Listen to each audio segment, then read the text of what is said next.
Hello guys, welcome to our channel. चलिए शुरू करते हैं आगे की स्टोरी को। चैप्टर 21 रिपोर्टर्स के सवाल। अब तक आपने पढ़ा, धरा जब क्लास में होती है तो उसे अंजलि का फोन आता है। वह उसे बताती है कि लैला को रिप्लेस करके माया उसके फिल्म में फीमेल लीड बन गई है, जिसे जानकर धरा को अच्छा नहीं लगता तो वह लैला से मिलने जाती है। तो लैला उससे बताती है कि इन्वेस्ट की वजह से वह उस फिल्म में अब काम नहीं कर सकती। तब धरा को पिछले जन्म का याद आता है कि इन्वेस्ट कोई और नहीं, यश था, जो पिछले जन्म में भी माया का सपोर्ट करता था। उसके बाद लैला को धरा थर्ड फीमेल लीड का रोल दिलाने में कामयाब रहती है। जब माया अपने ड्रेसिंग रूम में आती है तो वह बहुत ही घमंड करती है, जिसमें उसे जूनियर भी उसके आगे पीछे घूमते हैं। लैला वहां से बाहर निकल जाती है क्योंकि पहले फीमेल लीड होने की वजह से और अब थर्ड फीमेल लीड होने की वजह से वह स्क्रिप्ट पढ़ नहीं पाई थी। तभी कोई उसे खींचकर वहां से ले जाता है। अब आगे।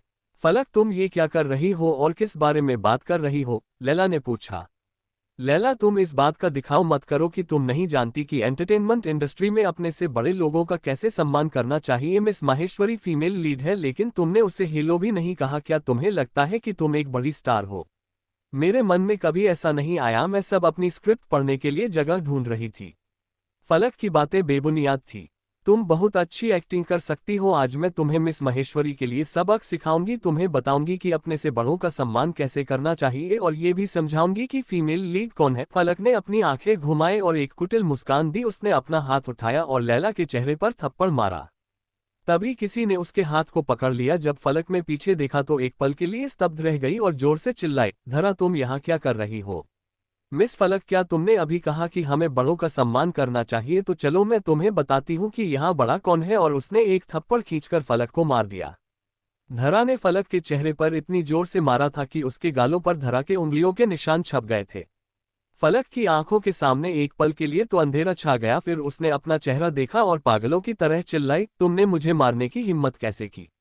धरा ने उसकी ओर देखा और कहा, अब तुम अच्छे से समझ गई होगी कि बड़ों का सम्मान कैसे करते हैं। ठीक है फलक, तुम्हें लैला के सामने बड़े होने के बारे में बात नहीं करनी चाहिए।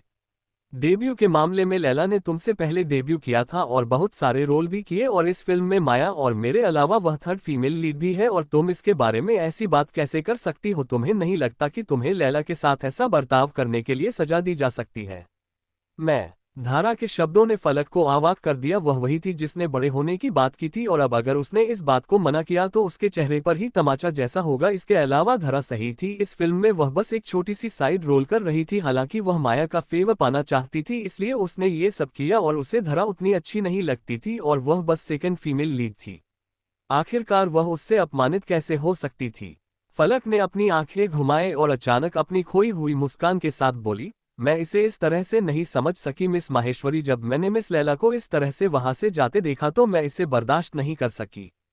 तो तुम मुझे बता रही हो कि तुम माया की चमची हो? धरा ने व्यंग्य से कहा।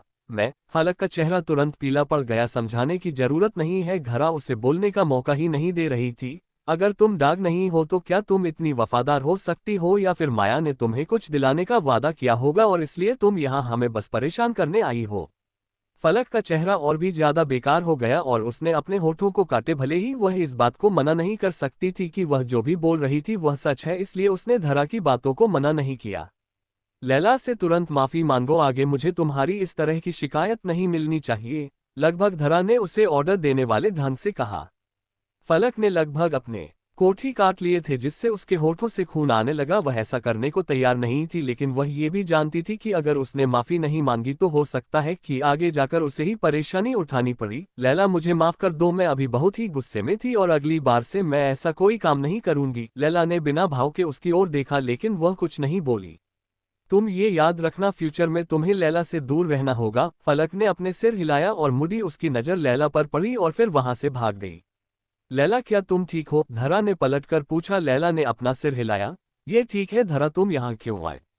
जैसे ही तुम स्क्रिप्ट के साथ बाहर आई फलक ने तुम्हारा पीछा किया, इसलिए मुझे भी तुम्हारी चिंता होने लगी। मुझे पता था कि वह चीजों को और भी मुश्किल बनाने के लिए कुछ न कुछ जरूर करेगी। भूल जाओ धरा, ऐसे लोग हर जगह मिलेंगे और यह हमारे गुस्से के लायक नहीं है। लैला का नेचर पहले जैसा ही था, शांत और नर्म। ऐसा लग ही नहीं रहा था कि उसे फलक ने परेशान किया है। लैला, हमें ऐसे लोगों को बर्दाश्त नहीं करना चाहिए, नहीं तो वह आगे चलकर हमें और भी ज्यादा परेशान करेंगे। धरा ने लैला के कंधे पे हाथ रखा। एंटरटेनमेंट इंडस्ट्री में कमाने के लिए आपको अपनी सेफ्टी का खुद ही ख्याल रखना पड़ेगा। अगर तुम कमजोर हो तो दुश्मन तुम्हें और भी ज्यादा परेशान करेंगे, तो लंबे समय तक यहाँ पर टिके रहने के लिए तुम्हें इससे निपटने का तरीका आना चाहिए। धरा, मैं बस अपना रोल अच्छे से निभाना चाहती और कड़ी मेहनत से कुछ हासिल करना चाहती हूँ और इस मौके को जाने नहीं देना चाहती हूँ। लैला, मुझे पता है कि तुम्हारे पास लड़ने के लिए कुछ भी नहीं है, लेकिन इस फील्ड में अगर तुम्हारे पास एक मजबूत ढाल नहीं है तो तुम्हारा सर्वाइव करना बहुत मुश्किल है। अगर हम पहले परेशानी खड़ी ना भी करें, दूसरे हमें जरूर मुसीबत में डालेंगे। वह आपको एक के बाद एक नए तरीकों से परेशान करेंगे और हर तरह की परेशानी खड़ी करेंगे ताकि तुम एक अच्छा रोल प्ले ना कर सको, और यहाँ तक कि वह तुम्हारे फेम को भी बर्बाद कर सकते हैं। यह आपकी गलती नहीं है कि आपको फीमेल लीड रोल प्ले करने का मौका दिया और आपको थर्ड फीमेल लीड का रोल मिला, लेकिन तुम्हें इसका भी फायदा उठाना चाहिए। लैला चुपचाप उसकी बात सुनती रही और उसकी कोमल आंखें धीरे धीरे और भी ज्यादा प्यारी दिखाई देने लगी। धरा, मैं समझती हूँ, मैं बहुत कड़ी मेहनत करूंगी। अनाउंसमेंट पार्टी में बहुत सारे मीडिया वाले आए थे और उन्होंने फीमेल लीड और मेन लीड की बहुत सारी फोटो ली। माया ने एक वाइट ड्रेस पहनी थी और उसने बहुत ही महंगे ब्रांड के पर्स कैरी किया था। वह अबीर राजवंश के साथ खड़ी थी, जिससे सभी लोगों का ध्यान उस पर ही जा रहा था। अबीर राजवंश, क्या मैं जान सकता हूं कि इस बार आपके प्ले किए गए रोल और पहले वाले रोल में क्या अंतर है? आज अबीर ने ब्लैक कलर के सूट को पहना था और वह आज रोज के मुकाबले ज्यादा हैंडसम दिख रहा था। राजवंश होने की वजह से उसके फीचर्स काफी अच्छे थे और वह सभी को एक प्यारी मुस्कान के साथ देख रहा था, जिसकी वजह से सभी कैमरों का फोकस उस पर ही था। यहां तक कि रिपोर्टर्स भी उसे घेरे हुए थे। अबीर हल्का सा मुस्कुराया और बोला, मैं डायरेक्टर अभिनव के साथ काम करने के लिए काफी एक्साइटेड हूं, क्योंकि मुझे पता है कि उनकी फिल्में काफी अच्छी होती है। पहले मुझे जितने भी रोल मिले थे वह न्यू जनरेशन के थे और मैंने ओल्ड जनरेशन के रोल कभी नहीं किए, इस वजह से मैं इसे लेकर काफी एक्साइटेड हूं। मिस्टर राजवंश, मैंने सुना है कि इस बार सपोर्टिंग एक्टर भी नए नए लोग हैं, आप इस बारे में क्या सोचते हैं? हर एक्टर कभी ना कभी नया ही होता है और वह इसी तरह शुरुआत करता है। इससे भी ज्यादा मैं इस बात से निश्चित हूं कि डायरेक्टर अभिनव ने उन्हें चुना है, क्योंकि मुझे उनकी आंखों पर पूरा भरोसा है कि उन्होंने बहुत अच्छे लोगों को ही चुना होगा। अबीर के शब्द बहुत छोटे और स्पष्ट थे। उन्होंने न केवल डायरेक्टर अभिनव की तारीफ की, बल्कि उन्होंने नए नए एक्ट्रेस का भी वेलकम किया, जिससे पता चलता है कि वह इस मामले में कितना अच्छा था। मिस माहेश्वरी, क्या आप फिल्म अकादमी की एक स्टूडेंट हैं? एक रिपोर्टर ने अचानक पूछा। हाँ, मुझे पिछले साल फिल्म अकादमी में एडमिशन मिला था और मैं अभी भी वही हूँ। मैंने सुना है कि डायरेक्टर अभिनव ने आपकी काफी तारीफ की, इसलिए ये देखा जा सकता है कि आप सच में काफी अच्छी है। ये सुनते ही माया की अभिव्यक्ति अचानक से बदल गई और तभी किसी ने कहा कि डायरेक्टर अभिनव ने जिस व्यक्ति की तारीफ की वह धरा माहेश्वरी है, जिन्होंने सेकंड फीमेल लीड का रोल निभाने के लिए हामी भरी है और इस साल वे फर्स्ट ईयर की न्यू स्टूडेंट भी है। तभी वह रिपोर्टर खांसने लगा और बोला, गलती के लिए मुझे माफ करें मिस धरा माहेश्वरी, मैं आपका भी वेलकम करता हूं। पहले ही जब रिपोर्टर ने माया से सवाल पूछा और माया के चेहरे को देखकर धरा इसी बात से खुश थी, तो उसे उसकी माफी की कोई परवाह नहीं थी। दोनों एक साथ स्कूल में थे, लेकिन डायरेक्टर अभिनव ने फीमेल लीड के बजाय सेकंड फीमेल की काफी तारीफ की। लेकिन इस समय फलक ने आग में घी डाल दिया। किस तरह का ये बकवास रिपोर्टर है? आप किस तरह की बकवास सवाल पूछ रहे हैं? उद्धरण चिन्ह। फलक, चुप रहो। माया ने उसकी फटकार लगाए और चली गई। अरे सिस्टर माया, मैं।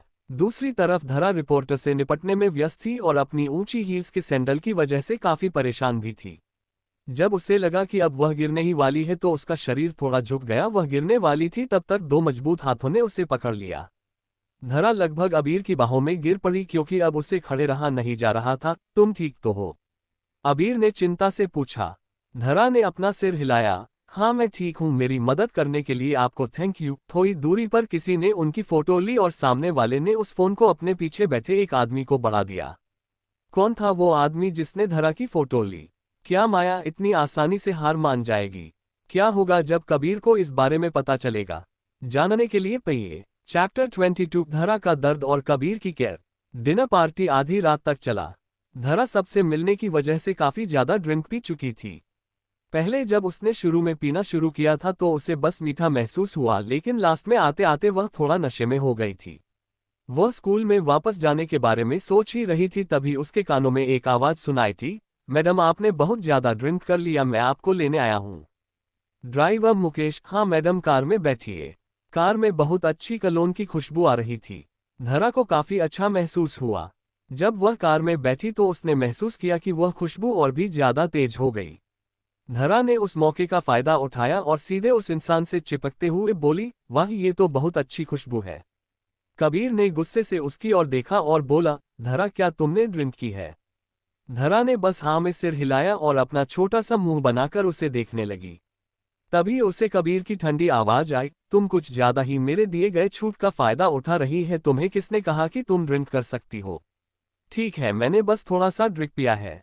धरा ने अपना सिर उठाया और थोड़े नशे में मुंह सिकोड़ते हुए बोली, इतना कंजूस भी मत बनो। अपनी बात खत्म करने के बाद उसने फिर से अपना सिर नीचे कर लिया और कबीर की बाहों में गिर गई। हनी तुम्हारी खुशबू तो सचमुच बहुत अच्छी है।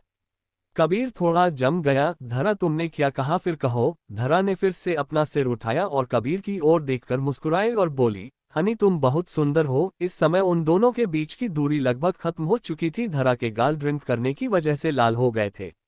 उसकी आंखों की पलकें तितली के जैसे फड़फड़ा रही थी और उसका होठ थोड़ा कांप रहा था। उसका छोटा सा मुंह खुला हुआ था, वह बहुत ही अट्रैक्टिव लग रही थी। वह समय समय पर अपने बाल को पीछे करने की कोशिश कर रही थी और इससे भी बुरी बात थी कि वह कुछ ज्यादा ही कबीर से चिपक रही थी। लेकिन कबीर के बगल में बैठी उस लड़की को जरा भी इस बात का एहसास नहीं था और वह उसे और भी ज्यादा चिपकती जा रही थी, जिससे कबीर जो किसी तरह से खुद को कंट्रोल करने की कोशिश कर रहा था वह और भी ज्यादा बेचैन हो रहा था। लेकिन जब उसे धरा के कॉन्ट्रैक्ट की याद आई तो उसका चेहरा थोड़ा उदास हो गया और उसने धीमी आवाज में कहा, तुम कुछ ज्यादा ही चिपक रही हो क्या? धरा ने अपना सिर उठाया और अपनी आधी आंखें खोलते हुए बोली, तुम तो सचमुच जू में रहने वाले किसी जानवर की तरह दिख रहे हो। जून में रहने वाले जानवर बहुत प्यारे होते हैं। कबीर इतने गुस्से में था कि वह गुस्से से फटने ही वाला था। अरे क्या तुम्हें मेरी बातों पर विश्वास नहीं? जब मैं छोटी बच्ची थी तो मैं कभी भी जू में नहीं गई। धरा की आवाज अचानक धीमी हो गई। जब मैं 5 साल की थी तो मेरी माँ मुझे बहुत मेहनत करके जू ले जाना चाहती थी और जो पैसे उन्होंने कमाए वो मेरे खाने और कपड़ों को पूरा नहीं कर सकता था। मुझे अक्सर लास्ट में खाने के लिए मिलता था, जिसकी वजह से मुझे खाना कम ही मिलता था और अगले खाने के लिए मुझे काफ़ी इंतजार करना पड़ता था। तब मैं जू में कैसे जा सकती थी? उसके बाद मेरी माँ मेरा खर्चा नहीं उठा सकती थी, इसलिए उन्होंने मेरे पिता के घर मुझे भेज दिया। मुझे अपने पिता के घर में कपड़े और खाने की चिंता नहीं करनी पड़ी। लेकिन मेरी सौतेली माँ मुझसे बहुत नफरत करती है और मेरी दादी मुझे एक नाजायज बेटी के रूप में देखती है और वह भी मुझे पसंद नहीं करती। वह मेरी बहनों के बचे हुए कपड़े पहनने के लिए बोलती है। हर वीकेंड में मेरे पिता और चाची मेरी बहनों को जू ले जाते थे, लेकिन उन्होंने मुझे घर में बंद कर दिया और मुझे वहां ले जाने के लिए मना कर दिया। स्कूल में मैंने अपने फ्रेंड को उन प्यारे जानवरों के बारे में सुना तो मुझे उनसे बहुत जलन होने लगी।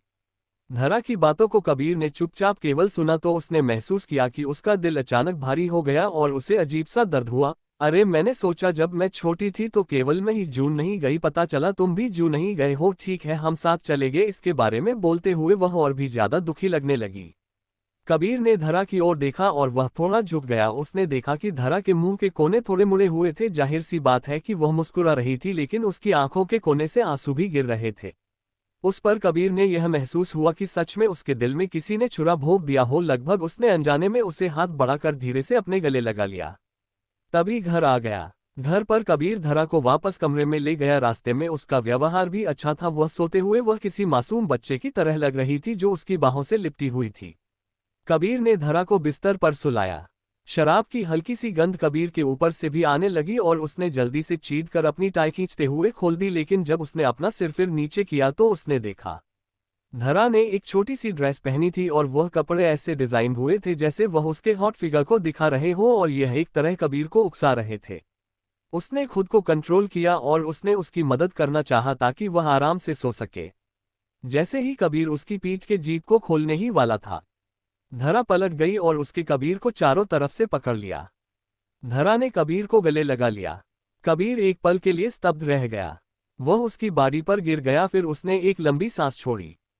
पहल भी उन्होंने एक दूसरों को बिना कपड़ों के एक दूसरे को गले लगाया था, लेकिन उस वक्त तक कबीर को इस बात का एहसास नहीं हुआ था कि धरा का फिगर वास्तव में इतना अच्छा है। कबीर ने अपना हाथ छुड़ाने की कोशिश की लेकिन वह असफल रहा। हनी मैं तुम्हें गले लगाना चाहती हूँ, सुनना चाहती हूँ और कस के पकड़ना चाहती हूँ। कबीर ने धरा को घूर कर देखा और जोर से हंसने से खुद को रोक नहीं सका। जब धरा नशे में होती है तो वह एक अलग ही औरत बन जाती है। इस समय वह वास्तव में बच्चों जैसा व्यवहार कर रही थी। क्या तुम सच में ये करना चाहती हो तो क्या मैं इसमें तुम्हारी मदद करूं? धरा ने अपनी आंखों में चमक लाते हुए उसकी ओर देखा, जिसे देखकर कबीर को लगा कि यह उसे ऐसे ही पागल कर देगी। धरा, क्या तुम्हें यह नहीं लगता कि तुम्हें अपनी बातों पर बाद में अफसोस होगा? बोलने के बाद कबीर ने अपना सिर नीचे कर दिया और इससे पहले कि कबीर संभल पाता, धरा ने उसे चूम लिया। कबीर को यह एहसास बहुत ही मीठा और नर्म महसूस हुआ और यह एहसास भी सीधे उसके दिल पर लगा और उसने धीरे धीरे उसे और भी अच्छे से किस करना शुरू कर दिया। दोनों ने एक दूसरे को कसकर गले लगाया हुआ था और समय के साथ उनकी किस और भी ज्यादा डीप होती जा रही थी, लेकिन उस समय उसे एक आवाज आए और वह आवाज उल्टी की थी। अचानक से धरा ने उल्टी कर दी, उसकी वजह से कबीर का चेहरा काला पड़ गया। वह जब से इस लड़की से मिला था उसके साथ कुछ ना कुछ उल्टी सीधी चीजें होती जा रही थी और अब एक धरा ने उसके ऊपर उल्टी कर दी थी। कबीर अब सब साफ करना चाहता था, इसलिए उसने धरा को बेड से उठाया और जल्दी से बाथरूम में ले जाकर बाथटब में फेंक दिया। उसने शावर चालू किया और उसके ऊपर पानी डालने लगा। चैप्टर 23 कबीर और धरा की नोकझोंक। ठंडे पानी में अचानक से फेंके जाने की वजह से धरा जोर से चिल्लाई, कमीने तुमने मुझे ठंडे पानी में फेंकने की हिम्मत कैसे की? मैं तुम्हें छोड़ूंगी नहीं। बाथटब में धरा बचने के लिए हाथ पैर मार रही थी और गुस्से में ये सब चिल्ला रही थी। कमीने, इस लड़की की हिम्मत कैसे हुई मुझे कमीना कहने की? है बहुत अच्छा, अब मैं भी देखना चाहता हूँ कि यह मुझे और क्या क्या बोलती है। कबीर को इस बात की परवाह नहीं थी कि उसने अभी भी वही कपड़े पहने थे। उसने बाथटब में कदम रखा और उसे अच्छे से शावर ऑन करके धोने लगा, ये सोचकर कि वह कितना गंदा था। अब उसे खुद से ही बदबू आने लगी। वो धरा को जोर से रगड़ने लगा। धरा को दर्द हो रहा था तो वो दर्द की वजह से जोर से चिल्लाए और बोली, तुम मुझे मार डालना चाहते हो? उद्धरण चिन्ह। सचमुच धरा, क्या तुम में अभी भी इतनी हिम्मत है कि तुम मुझे इस तरह से बोलो? कबीर ने उसकी ओर गुस्से से देखा और उसका मन हो रहा था कि वह इसी तरह से उसे नहलाता रहे। उसकी ताकत धरा से ज्यादा थी। इससे पहले कि धरा उसका कोई विरोध कर पाती, कबीर ने उसे कुछ मिनट में ही जकड़ लिया था। धरा के कपड़े फट गए थे और उसके कंधे से ड्रेस फिसल गई थी, जिसकी वजह से उसका अट्रैक्टिव फिगर साफ नजर आ रहा था। पानी अभी भी उसके सिर से नीचे गिर रहा था और उसकी आंखें बिल्कुल भी खुल नहीं पा रही थी। वह इतने गुस्से में थी कि वह किसी तरह से बाथटब से निकलना चाहती थी। कैसे पति हो तुम एक भेड़िया हो, मुझे तुमसे तलाक चाहिए। तुम इस हालत में भी मुझे धमकी देने के बारे में सोच रही हो? धरा उसे पीटना चाहती थी, वह रोना चाहती थी, लेकिन वह कुछ नहीं कर पा रही थी। कबीर को बचपन से ही दूसरों से अपना ख्याल रखवाने की आदत थी। आज उसने पहली बार किसी के लिए इतना सब किया और उसे गालियां और तलाक देने की बातें सुनने को मिल रही थी। इस दुनिया में केवल यह एक लड़की थी जो उसे तरह से परेशान कर सकती थी। सभी लड़कियां उससे शादी तो करना चाहती थी, लेकिन कोई भी उनमें से उसे तलाक नहीं देना चाहती थी। कबीर ने सोचा, सच में ये लड़की पागल है। कबीर ने धरा की ओर देखा, जिसके रोने की वजह से उसकी आंख और नाक लाल हो गए थे। उसकी पलकों से आंसू गिर रहे थे। वह एक गरीब छोटी बच्ची की तरह लग रही थी जिसे किसी ने छोड़ दिया हो। कबीर अब उसे इस तरह से रोता हुआ नहीं देख सकता था। उसने आहें भरते हुए खुद को समझाया कि वह कुछ गलत नहीं कर रहा है, लेकिन उसके बाद भी वह खुद को मना नहीं सका। उसे नहीं पता था कि वह धरा के साथ इतना ज्यादा वो अटैच क्यों हो गया था। अंत में कबीर ने धरा को बाथटब से बाहर निकाला और कमरे में ले गया। सुबह जब धरा सिर दर्द से उठी और जब उसने अजीब छत को देखा तो उसका दिमाग एक पल के लिए ब्लैंक हो गया। ये कौन सी जगह है और वह यहाँ कैसे आए? और कल रात तो वह डिनर पार्टी में थी और उसने बहुत सारी वाइन पी थी और फिर वह बेहोश हो गई। यही सब उसके दिमाग में चल रहा था। उसे बातों आधी अधूरी याद थी। तभी उसे याद आया कि उसे कबीर का ड्राइवर लेने आया था, लेकिन उसके बाद उसे कुछ भी याद नहीं है। खुद को ऊपर से नीचे देखने के बाद उसे पता चला था कि उसने वास्तव में अपने कपड़े नहीं पहने थे और फिर वो सिर पकड़कर सोचने लगी कि उसके कपड़े किसने बदले। तभी वहां एक नौकर आ गई और बोली, मैडम ये आपके लिए हैंगओवर सूप है। धरा को कुछ याद नहीं था। उसने सोचा कि उससे ही पूछ ले तो वो बोली, कल रात मेरे कपड़े बदलने में क्या तुमने मेरी मदद की? वह नौकर भी खांसने लगी। उसे समझ में नहीं आया कि वह क्या जवाब दे। तभी उसे पीछे से कबीर की आवाज आई, नहीं मैंने किया, वैसे भी मैं तुम्हारा पति हूं तो मैं इतना तो कर ही सकता था। क्या? धरा की आंखें चौड़ी हो गई। क्या तुम्हें मेरी सेवा पसंद नहीं आई मिसेज राजवंश? कबीर की आंखों को देखकर धरा को पता चल गया कि वह मजाक नहीं कर रहा था। इससे वह और ज्यादा गुस्सा हो गई और गुस्से में बोली, कबीर तुम ऐसे कैसे कर सकते हो? किसने कहा कि तुम मुझे छू सकते हो?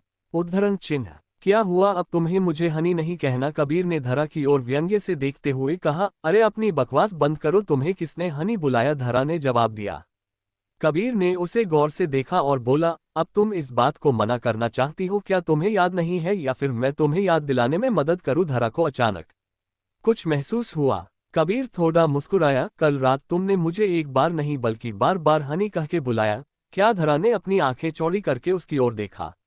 अब उसे कुछ गलत होने का अंदाजा होने लगा। तुमने मेरे गले पर किस किया गले लगाया और तुम मुझे जाने नहीं देना चाहती थी क्या? मेरा तो मजाक बन गया, धरा ने मन में सोचा। कबीर को हनी कहना ऐसी बात थी जो वह कभी होश में नहीं कर सकती थी। धरा के चेहरे के भाव को बिगड़ते हुए देखकर कबीर का मूड काफी अच्छा होगा। इसके अलावा तुमने जो भी कहा तुमने वह किया। कबीर रुको, बात करना बंद करो। उसने अपने हाथ से मुंह छुप लिया और चुपचाप आंखें बंद कर दी और कल रात जो कुछ भी हुआ उससे याद करने की कोशिश करने लगी। उसने कबीर को गले लगाया था और उसे हनी कहा था गले पर चूमना और फिर उसे किस करना, और फिर अचानक उसे याद आया कि उसने कबीर के ऊपर उल्टी भी कर दी थी। क्या उसने कबीर के ऊपर उल्टी कर दी? यह सोचकर धरा चौंक गई। उसने सोचा कि कबीर ने ये सब कैसे बर्दाश्त किया, वह इतनी बड़ी गलती कैसे कर सकती है भगवान। धरा वास्तव में इस समय खुद को मारना चाहती थी। वह सिर्फ एक कॉन्ट्रैक्ट के थ्रू हस्बैंड वाइफ थे। उसे कबीर को हनी बुलाना, उसे किस करना और गले लगाना, ये सब बेशर्मों वाली हरकतें थी। इस समय वह वास्तव में कबीर की बहुत आभारी थी कि कबीर ने उसे सीधे घर से नहीं निकला, यहाँ तक कि उसने उसका ख्याल भी रखा। क्या तुम हमेशा से ऐसी ही रही हो? क्या तुम ऐसी ही ड्रिंक करती हो? मैं धरा के जवाब का इंतजार किए बिना कबीर ने ऐसे स्वर में कहा कि धरा मना नहीं कर सकी। तुम्हें फ्यूचर में कभी भी ड्रिंक करने की परमिशन नहीं है, थोड़ा सा भी नहीं। अपनी बात खत्म करने के बाद उसने दरवाजा खोला और जाने से पहले हैंगओवर सूप पीने के लिए बोला और अगले ही पल वो बाहर चला गया। फिर धरा ने सूप देखा और फिर मुंह बनाने लगी। धरा को अब कबीर से डर लग रहा था। अगर उसे कबीर ने हैंगओवर सूप पीने के लिए नहीं कहा होता तो वह उसे नहीं पीती। उसने सोचा कुछ महीनों बाद उनका तलाक हो सकता है, फिर वह इस तरह से उसे ऑर्डर नहीं दे सकता। उसके बाद दोनों अपने अपने रास्ते चले जाएंगे। क्या उसे इस तरह से धरा को कंट्रोल करना चाहिए? कबीर के जाने के बाद उसने एक गहरी सांस ली और सूप का एक घुट धरा ने पिया। वो सूप थोड़ा कड़वा और खट्टा था। उसने उसको लगभग थूक ही दिया। यह क्या बेकार है, ये बहुत बुरा है। धरा ने गिलास उठाया और पानी सूप में डालने वाली था, लेकिन कबीर जो अभी अभी गया था वापस आया और उसने गिलास पकड़ते हुए उसकी ओर घूर कर देखा। धरा ने अपनी आंखें बंद कर ली। सेफ ने इसे बहुत मेहनत से बनाया है और ये तुम्हारे लिए ही बेहतर है। अब धरा बहस नहीं करना चाहती थी। कबीर तुम कुछ ज्यादा ही कर रहे हो। धरा ने अपने दांत पीसते हुए अपनी आंखें बंद कर ली और हैंगओवर सूप को पी लिया। अब तो उसे ऐसा लग रहा था कि वह मार ही जाएगी। 24 धरा और माया सुबह ब्रेकफास्ट में अलग अलग टाइप के खाने शेफ ने बनाए थे और वो मुस्कुराते हुए बोली, आपने सारा हैंगओवर सूप पी लिया है। ये जानकर मुझे बहुत अच्छा लगा। हालांकि है वह उसका स्वाद थोड़ा ठीक नहीं था, लेकिन वह सूप बहुत असरदार है और आपका सर दर्द ठीक हो जाएगा। धरा ने अपना सिर पकड़ते हुए कहा, वह तो है, लेकिन फिर उसने ना चाहते हुए मुस्कुराकर कहा, आंटी मैंने जो भी परेशानी खड़ी की थी उसके लिए मुझे माफ कर दीजिए। वह मुझे नहीं करना चाहिए। उसके अलावा मास्टर ने मुझे बार बार कहा था कि वह इतना घबरा गए थे कि लगभग खुद ही सूप बनाना चाहते थे। वह जानबूझकर मुझे परेशान करना चाहता था। मैडम मेरा मतलब यह है कि मैंने उन्हें बड़े होते हुए देखा है, हमने उन्हें कभी इतना घबराया हुआ नहीं देखा था। कल आपने उल्टी की थी और मैंने उनसे कहा था कि मैं आपको साफ कर दूंगी, लेकिन उन्होंने मुझे ऐसा नहीं करने दिया। इसके अलावा आप जानते हैं कि मास्टर ने ऐसा पहले कभी नहीं किया। हालांकि वह पहले से जानती थी, लेकिन अब शेफ की बातें सुनकर उसे बहुत अच्छा लगा। किसी कारण से उसे अचानक महसूस हुआ कि उस सूप का स्वाद इतना बुरा भी नहीं था। कल रात अच्छी पार्टी के कारण धरा को अपनी स्क्रिप्ट पढ़ना था, जिससे एक्टिंग में ज्यादा ग्रो हो सके। धरा ने सुबह के समय अपने सभी स्क्रिप्ट को याद किया। दोपहर का लंच करने के बाद उसने सोचा कि उसे थोड़ा टहलना चाहिए। जब वह बगीचे में आई तो उसे फूलों की भीनी भीनी खुशबू आ रही थी। उस रात कबीर के साथ आने के अलावा वह इस जगह को अच्छे से देखा नहीं पाई थी।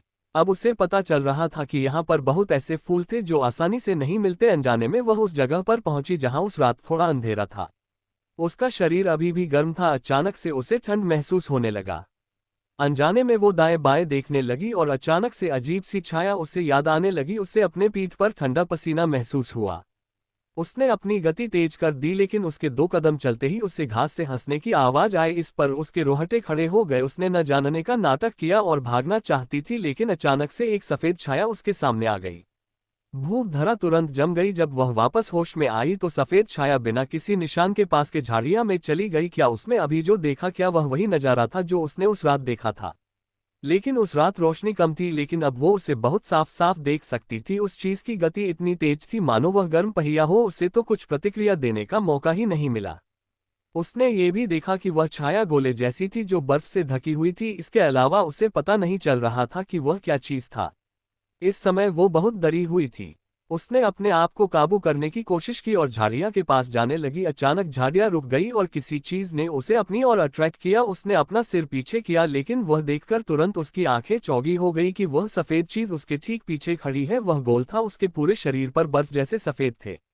उसके सिर पर छोटे कान थे और हाथ पैर लंबे दिखाई दे रहे थे। बड़ी और काली आंखों की जोड़ी थी, उसके होठ नर और गुलाबी थी। तभी उसे कुछ आवाज आई, कैसा छोटा सा राक्षस है।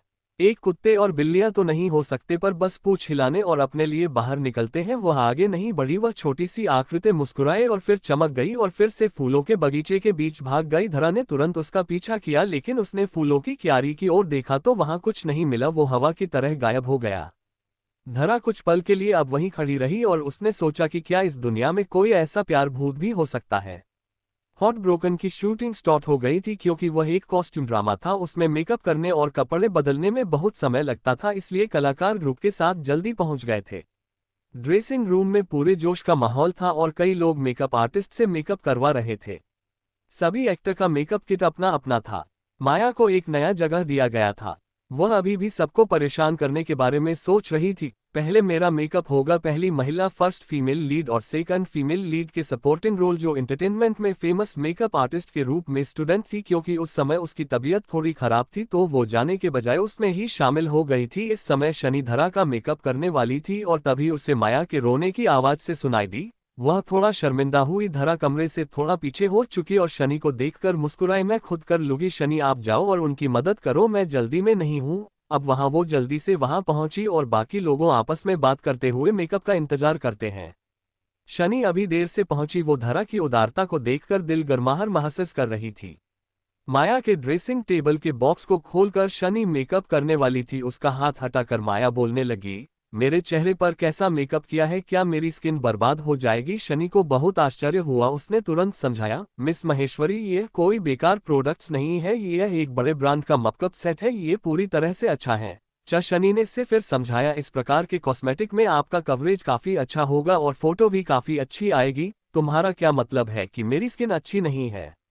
माया खड़ी हो गई। माया आसानी से शनि पर हावी होने लगी। तुम्हारी ऐसा करे की हिम्मत कैसे हुई, मुझे लगता है कि तुम अब काम नहीं करना चाहती हो। इतना कहने के साथ ही माया ने शनि का मेकअप बॉक्स पटक दिया। 25 फोन खराब। सुबह ब्रेकफास्ट में अलग अलग टाइप के खाने शेफ ने बनाए थे और वो मुस्कुराते हुए बोली, आपने सारा हैंगओवर सूप पी लिया है, ये जानकर मुझे बहुत अच्छा लगा। हालांकि है वह उसका स्वाद थोड़ा ठीक नहीं था, लेकिन वह सूप बहुत असरदार है और आपका सर दर्द ठीक हो जाएगा। धरा ने अपना सिर पकड़ते हुए कहा, वह तो है, लेकिन फिर उसने ना चाहते हुए मुस्कुरा कर कहा, आंटी, मैंने जो भी परेशानी खड़ी की थी उसके लिए मुझे माफ कर दीजिए, वह मुझे नहीं करना चाहिए। उसके अलावा मास्टर ने मुझे बार बार कहा था कि वह इतना घबरा गए थे कि लगभग खुद ही सूप बनाना चाहते थे। वह जानबूझकर मुझे परेशान करना चाहता था। मैडम, मेरा मतलब यह है कि मैंने उन्हें बड़े होते हुए देखा है, हमने उन्हें कभी इतना घबराया हुआ नहीं देखा था। कल आपने उल्टी की थी और मैंने उनसे कहा था कि मैं आपको साफ कर दूंगी, लेकिन उन्होंने मुझे ऐसा नहीं करने दिया। इसके अलावा आप जानते हैं कि मास्टर ने ऐसा पहले कभी नहीं किया। हालांकि वह पहले से जानती थी, लेकिन अब शेफ की बातें सुनकर उसे बहुत अच्छा लगा। किसी कारण से उसे अचानक महसूस हुआ कि उस सूप का स्वाद इतना बुरा भी नहीं था। कल रात अच्छी पार्टी के कारण धरा को अपनी स्क्रिप्ट पढ़ना था, जिससे एक्टिंग में ज्यादा ग्रो हो सके। धरा ने सुबह के समय अपने सभी स्क्रिप्ट को याद किया। दोपहर का लंच करने के बाद उसने सोचा कि उसे थोड़ा टहलना चाहिए। जब वह बगीचे में आई तो उसे फूलों की भीनी भीनी खुशबू आ रही थी। उस रात कबीर के साथ आने के अलावा वह इस जगह को अच्छे से देखा नहीं पाई थी। अब उसे पता चल रहा था कि यहाँ पर बहुत ऐसे फूल थे जो आसानी से नहीं मिलते। अनजाने में वह उस जगह पर पहुंची जहाँ उस रात थोड़ा अंधेरा था। उसका शरीर अभी भी गर्म था। अचानक से उसे ठंड महसूस होने लगा।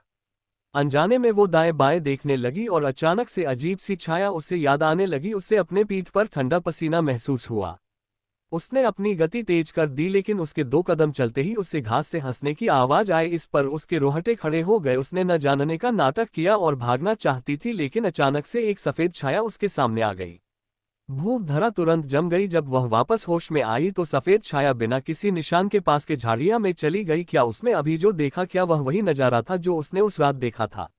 लेकिन उस रात रोशनी कम थी, लेकिन अब वो उसे बहुत साफ साफ देख सकती थी। उस चीज की गति इतनी तेज थी मानो वह गर्म पहिया हो। उसे तो कुछ प्रतिक्रिया देने का मौका ही नहीं मिला।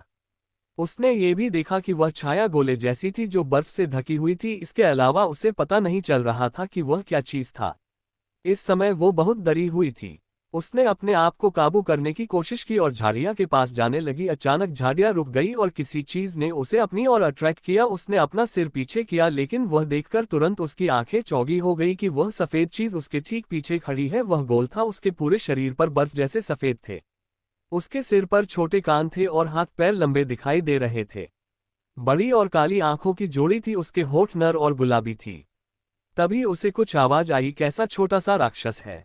एक कुत्ते और बिल्लियां तो नहीं हो सकते, पर बस पूंछ हिलाने और अपने लिए बाहर निकलते हैं। वह आगे नहीं बढ़ी। वह छोटी सी आकृति मुस्कुराए और फिर चमक गई और फिर से फूलों के बगीचे के बीच भाग गई। धरा ने तुरंत उसका पीछा किया, लेकिन उसने फूलों की क्यारी की ओर देखा तो वहां कुछ नहीं मिला। वो हवा की तरह गायब हो गया। धरा कुछ पल के लिए अब वहीं खड़ी रही और उसने सोचा कि क्या इस दुनिया में कोई ऐसा प्यार भूत भी हो सकता है। हॉट ब्रोकन की शूटिंग स्टार्ट हो गई थी। क्योंकि वह एक कॉस्ट्यूम ड्रामा था, उसमें मेकअप करने और कपड़े बदलने में बहुत समय लगता था, इसलिए कलाकार ग्रुप के साथ जल्दी पहुंच गए थे। ड्रेसिंग रूम में पूरे जोश का माहौल था और कई लोग मेकअप आर्टिस्ट से मेकअप करवा रहे थे। सभी एक्टर का मेकअप किट अपना अपना था। माया को एक नया जगह दिया गया था। वह अभी भी सबको परेशान करने के बारे में सोच रही थी। पहले मेरा मेकअप होगा, पहली महिला फर्स्ट फीमेल लीड और सेकंड फीमेल लीड के सपोर्टिंग रोल, जो एंटरटेनमेंट में फेमस मेकअप आर्टिस्ट के रूप में स्टूडेंट थी। क्योंकि उस समय उसकी तबीयत थोड़ी खराब थी तो वो जाने के बजाय उसमें ही शामिल हो गई थी। इस समय शनि धरा का मेकअप करने वाली थी और तभी उसे माया के रोने की आवाज से सुनाई दी। वह थोड़ा शर्मिंदा हुई। धरा कमरे से थोड़ा पीछे हो चुकी और शनि को देखकर मुस्कुराए, मैं खुद कर लूंगी शनि, आप जाओ और उनकी मदद करो, मैं जल्दी में नहीं हूं। अब वहां वो जल्दी से वहां पहुंची और बाकी लोगों आपस में बात करते हुए मेकअप का इंतजार करते हैं। शनि अभी देर से पहुंची। वो धरा की उदारता को देखकर दिल गर्माहट महसूस कर रही थी। माया के ड्रेसिंग टेबल के बॉक्स को खोलकर शनि मेकअप करने वाली थी। उसका हाथ हटाकर माया बोलने लगी, मेरे चेहरे पर कैसा मेकअप किया है, क्या मेरी स्किन बर्बाद हो जाएगी। शनि को बहुत आश्चर्य हुआ। उसने तुरंत समझाया, मिस महेश्वरी, ये कोई बेकार प्रोडक्ट्स नहीं है, ये एक बड़े ब्रांड का मेकअप सेट है, ये पूरी तरह से अच्छा है। शनि ने से फिर समझाया, इस प्रकार के कॉस्मेटिक में आपका कवरेज काफी अच्छा होगा और फोटो भी काफी अच्छी आएगी। तुम्हारा क्या मतलब है कि मेरी स्किन अच्छी नहीं है। माया खड़ी हो गई। माया आसानी से शनि पर हावी होने लगी। तुम्हारी ऐसा करे कि हिम्मत कैसे हुई, मुझे लगता है कि तुम अब काम नहीं करना चाहती हो। इतना कहने के साथ ही माया ने शनि का मेकअप बॉक्स पटक दिया। चैप्टर 26 माया और अभिनव। मेकअप बॉक्स के अंदर का सारा सामान खराब हो गया और चारों तरफ फैल गया। शनि हर जगह अपने मेकअप सामान को इस तरह से फैलते हुए देख सकती थी। उसके के चेहरे का रंग बदल गया। मिस महेश्वरी, आप क्या कर रही है, आपने मेरा मेकअप बॉक्स को खराब कर दिया, मैं अब बाकी सभी का मेकअप कैसे करूंगी। माया ने हल्के से अपना हाथ मोड़ा और बोली, तुम क्या इकलौती मेकअप आर्टिस्ट हो। उद्धरण चिन्ह, तुम्हारा मेकअप बॉक्स गिर गया है और तुम इस सिस्टर माया के साथ इस तरह से बात नहीं करना चाहिए। आप अपने आप को ज्यादा ही इंपॉर्टेंट दे रही है। सिस्टर माया का फैमिली ग्राफ बैकग्राउंड बहुत अच्छा है। वह आप जैसी छोटी लड़की से मेकअप करवा रही है तो तुम्हें खुद पर गर्व महसूस होना चाहिए। फलक ने शनि को डांटा। जब से माया ने यहाँ एंट्री ली है वह बहुत हाई प्रोफाइल रही है, साथ ही उसे बाकी लोग कचरे की तरह लगते थे और उसे यह बहुत अच्छा लगता था जब लोग उसके बारे में बड़ी बड़ी बातें करते हैं। अब लगभग पूरे ग्रुप को पता चल गया था कि वह पैसा लेकर इस फिल्म में आई है, तो इसलिए सब उसके पीछे लगे हुए थे। हालांकि शनि सक्षम थी, लेकिन वह सिर्फ एक साधारण मेकअप आर्टिस्ट थी। माया के फैमिली बैकग्राउंड की वजह से वह बोलने की हिम्मत नहीं कर सकी। तुम माया का मेकअप क्यों नहीं करती, क्या तुम डायरेक्टर अभिनव को इंतजार करवा चाहती हो, फलक ने गुस्से में कहा। सनी ने अब इनकार नहीं किया। उसने थोड़ी देर के लिए सफाई की और जल्दी ही माया का मेकअप करने लगी। महक के अधिकांश मेकअप प्रोडक्ट डेली यूज में प्रयोग किए जाते थे, जिसकी वजह से वह काफी अच्छे थे। शनि बार बार फाउंडेशन लगा रही थी, यहां तक कि माया भी थोड़ा गुस्सा हो गई। तुम क्या कर रही हो मिस महेश्वरी, बस हो गया, शनि ने जवाब दिया और मेकअप अच्छे से लगाया। जैसे ही मेकअप पूरा हुआ एक क्रू मेंबर जल्दी से अंदर आया। क्या रोज पैलेस के सीन के लिए फीमेल लीड तैयार है। उद्धरण चिन्ह, हाँ हाँ। माया ने शनि को धक्का दिया और जल्दी से उठकर अपने फैंस के पास से निकल गई। सनी जल्दी से धारा के सामने आ गई। मिस महेश्वरी, अगली बारी आपकी है, मुझे आपकी मदद करने दीजिए। मुझे उसे किसी दूसरे से मेकअप किट उधार लेना होगा। कोई जरूरत नहीं है, बस आप मेरा मेकअप किट इस्तेमाल कर सकती है, सनी ने मुस्कुराते हुए कहा। लेकिन क्या ये ठीक है। कोई बात नहीं, शनि ने सिर हिलाया। मिस महेश्वरी, आपकी त्वचा बहुत अच्छी है और मेकअप की एक परत ही आप पर बहुत अच्छी रहेगी, इसलिए मुझे ज्यादा कुछ करने जरूरत नहीं है। माया दरवाजे की ओर बढ़ी ही थी कि उसने उन शब्दों को सुना और उसका चेहरा एक पल लिए काला हो गया। उसके कदम रुक गए, उसने सिर घुमाया और दोनों को कड़वाहट से देखा और वहां से चली गई। 1 घंटे के बाद धरा स्टूडियो पहुंची तो माया का शॉट शुरू ही हुआ था। ये एक ऐसा शॉट था जो पूरी कहानी की शुरुआत का था। शूटिंग स्टार्ट हो गई और डायरेक्टर ने स्टार्ट करने के लिए कहा, तभी सिस्टर रोज किंजल, दीदी क्या आप वापस आ गई हैं? दोनों ने एक दूसरे को गले लगाया और फिर वह अलग हो गई। कट। अचानक से डायरेक्ट चिल्लाया। उसने बहुत देर तक मॉनिटर को देखा और बोला, ये तुमने कैसा मेकअप किया है? अभिनव ने गुस्से से कहा, क्या तुमने एक अच्छे मेकअप आर्टिस्ट से मेकअप नहीं करवाया? माया को अब थोड़ा बुरा लगा और उसने अपने खुद के चेहरे को छुआ। आपका मेकअप आर्टिस्ट कौन है? आपका मेकअप बहुत ही बेकार लग रहे हैं, क्या आपको मेकअप नहीं करना आता? स्टूडियो में बहुत सारे स्टाफ थे। जब डायरेक्टर अभिनव ने पब्लिकली उसे ऐसा कहा तो माया इससे गुस्सा हो गई। एक तरफ डायरेक्टर मेकअप आर्टिस्ट की आलोचना कर रहे थे, दूसरी तरफ उन्हें उसकी स्क्रीन भी बिल्कुल पसंद नहीं आ रही थी। स्टाफ ने बहुत देर तक उसे घूरा और माया को लगा कि वह सबसे सामने हंसी का पात्र बन गई। धरा ने बहुत पहले ही इस बात का अंदाजा लगा लिया था कि ऐसा ही कुछ होने वाला है। डायरेक्ट अभिनव, ऐसा नहीं है कि मेरा मेकअप अच्छा नहीं है, इसके लिए पहले बहुत बार बेस लगाया है, फिर तुम्हारी स्किन ऐसी क्यों है? डायरेक्टर अभिनव ने उससे पूछा। सनी ने माया की ओर देखा और बोली, मुख्य कारण यह है कि मिस महेश्वरी को पिंपल्स होने का डर है, इसलिए उन्होंने अपने खुद के प्रोडक्ट्स को उसे लगान पर ज्यादा जोर दिया। जैसा कि आप जानते हैं कि मेरे प्रोडक्ट जैसे बाकी किसी के ब्यूटी प्रोडक्ट्स नहीं होते। बकवास। डायरेक्टर अभिनव ने गुस्से से मेज पर हाथ मारा और खड़ा हो गया और बोला, माया तुम्हें ये सब करने के लिए किसने कहा? क्या तुम्हें पता है कि अगर तुम 1 घंटे और देर करोगी तो कितना ज्यादा पैसा लगेगा? आज के पहले दिन ही डायरेक्टर अभिनव ने माया को फटकार लगाई। वह इसे बर्दाश्त नहीं कर सकी और उसने अपना निचला होंठ काट लिया। डायरेक्टर, मैं अकेले नहीं हूं जो खुद का प्रोडक्ट यूज कर रहा है और शनि मुझसे बात करना बिल्कुल भी पसंद नहीं करती। बोलने के बाद उसने अपना सिर घुमाया और धरा की ओर देखने लगी। डायरेक्टर तुरंत समझ गए और फिर उन्होंने धरा की ओर देखा। कहा, आपका मतलब है कि धरा अपने ब्यूटी प्रोडक्ट का इस्तेमाल करती है? हाँ। मैंने तुरंत गहरी सांस ली और कहा, उसका और सनी का अच्छा रिश्ता है और सनी ने उसकी ज्यादा मदद की है। धरा ने अपना सर घुमाया और माया की नजर से उसकी नजर मिली। उसने अपने होठों को थोड़ा घुमाया और एक ठंडी मुस्कान दिखाए उसके बोलने की प्रतीक्षा किए बिना शरीर में एक कदम आगे बढ़ाया। डायरेक्टर अभिनव, पर मामला ऐसा नहीं है। वास्तव में धरा और मैं अभी मिले और आपने खुद के प्रोडक्ट को इस्तेमाल करना सबका खुद का फैसला था, क्योंकि मैं एक प्रोफेशनल मेकअप का बॉक्स लाई थी लेकिन माया ने उससे फेंक कर तोड़ दिया था। लेकिन सौभाग्य से धरा की त्वचा सच में अच्छी है, जिसकी वजह से मुझे उनका ज्यादा मेकअप नहीं करना पड़ा। सनी तुम, माया जल्दी में बोली। डायरेक्टर अभिनव का चेहरा काला पड़ गया। अपने शनि का मेकअप बॉक्स खराब कर दिया। डायरेक्टर अभिनव अपनी शक्ति के लिए जाने जाते थे और उनसे बड़े बड़े सेलिब्रिटी भी डरते थे। माया ने स्वाभाविक रूप से डर के मारे होंठ काटे और बोली, डायरेक्टर मुझे माफ कर दीजिए, मैंने ये जानबूझकर नहीं किया। और उसने शनि को डायरेक्टर ने कुछ न कहने का इशारा किया, लेकिन अपनी निगाहों से ही डायरेक्टर बता सकते थे कि वो बातों सच थी। शनि ने माया की ओर देखा। एक पल के लिए वो रुकी और अंत में बोली, वो गलती से गिर गया। डायरेक्टर अभिनव अच्छे से समझ गए कि क्या हुआ होगा, लेकिन उन्होंने फिर भी गहरी आवाज में कहा, अच्छा होगा कि आप इसे एग्जाम्पल के रूप में ले और मैं नहीं चाहता कि दोबारा कोई इस गलती को दोबारा करे। अपनी बात खत्म करने के बाद उन्होंने फिर से एक बार माया की ओर देखा, तुम्हें अब इस समय एक्टिंग करने की जरूरत नहीं है। हालांकि क्लोजअप शॉट है जिसकी वजह से तुम्हारा चेहरा अच्छा नहीं दिख रहा। हम सेकेंड और थर्ड फीमेल लीड के रोल का सीन करेंगे। डायरेक्टर का जवाब सुनकर सारा स्टाफ माया को अकेला छोड़कर तुरंत काम में लग गया। शर्मिंदगी और अपमानित होने की वजह से माया का चेहरा लाल हो गया। उसे बहुत गुस्सा आया। फलक ने टिश्यू को ध्यान से माया की ओर देखते हुए कहा, सिस्टर माया उदास मत होना, वह बस एक छोटा सी मेकअप आर्टिस्ट है, आपसे सिर्फ एक बार में ही उसे निकल सकती है। माया ने दांत पीसते हैं हुए धरा की ओर देखा, अगर मैंने इससे छुटकारा नहीं पाती तो मेरी नफरत उसके सामने आ जाएगी, लेकिन उसे बाहर निकालने के लिए ये टाइम ठीक नहीं होगा। फलक में अपनी आंखें घुमाए और बोली, सिस्टर माया पार्टी वाले दिन मैंने धरा की ये तस्वीरें ली थी। उसने अपना मोबाइल फोन निकाला और उसे दे दिया। माया ने देखा और अचानक ही उसकी आंखें चमक उठी। चैप्टर 27 धरा और कबीर।